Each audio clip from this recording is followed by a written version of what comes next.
Hi friends, ఈరోజు మేము మానసాదేవి గుడికి వెళ్తున్నాం. ఈ మానసాదేవి గుడికి వెళ్ళడానికి కరీంనగర్ నుంచి అయినా వెళ్ళచ్చు. సిద్దిపేట నుంచి అయితే 40 కిలోమీటర్లు ఉంటుంది. హైదరాబాద్ నుంచి 140 కిలోమీటర్లు ఉంటుంది. కరీంనగర్ నుంచి 35 కిలోమీటర్లు ఉంటుంది. కరీంనగర్ నుంచి అయితే బస్సులు అవైలబుల్ ఉంటాయి.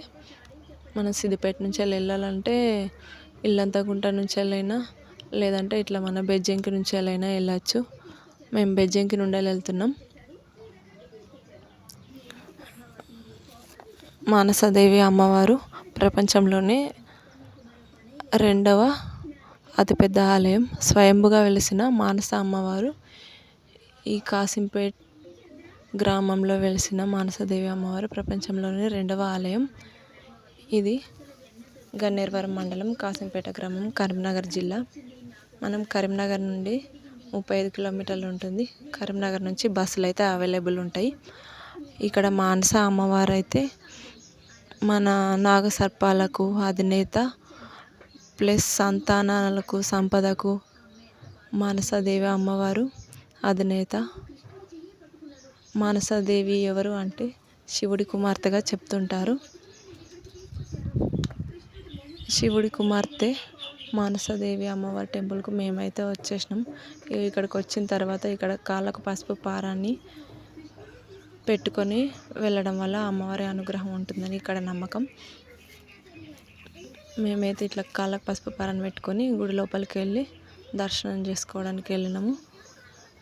ఫస్ట్ సీతారాములు ఉంటారు, మధ్యలో మానస అమ్మవారు ఉంటుంది, నాగప్రతిమలు ఉంటాయి పైన. ఈ తర్వాత స్వయంభుగా వెలిసిన అపురూప లక్ష్మి ఉంటుంది. మేము ఇట్లా గుడి లోపల నుంచి బయటకు వచ్చేసినాం. ఇక్కడ బయట చూస్తే అమ్మవారు ఇట్లా పాముల పైన కూర్చొని ఉంటుంది.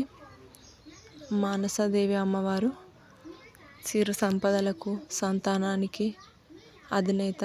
ఇక్కడికి వస్తే ఎలాంటి సర్పదోషాలైనా తొలగిపోతాయి. ఇక్కడ చూసిర్రా, అమ్మవారు మొత్తం ఇట్లా పాముల పైన కూర్చొని ఉన్నట్టుగానే ఉంటుంది.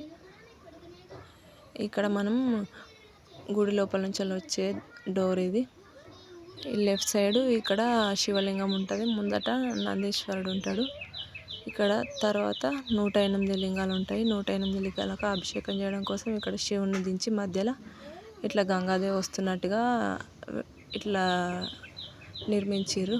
ఇక్కడ 108 లింగాలకు ఇట్లా అభిషేకం చేసి నెత్తిపైన నీళ్ళు చల్లుకొని వచ్చి ఇక్కడ అమ్మవారికి ముడుపు కట్టాలంటే ఇట్లా రెడ్ కలర్ క్లాత్లో ధ్వజస్తంభం దగ్గర కట్టొచ్చు. ఇక్కడ ధ్వజస్తంభం ఏకశిల విగ్రహం. ఇక్కడ ఆంజనేయ స్వామి కూడా ఏకశిల విగ్రహం, అంటే ఒకే శిలతో నిర్మించారు. మాకైతే అమ్మవారి దర్శనం అయిపోయిందండి. ఇక్కడ అమ్మవారు చాలా మహిమ గలది.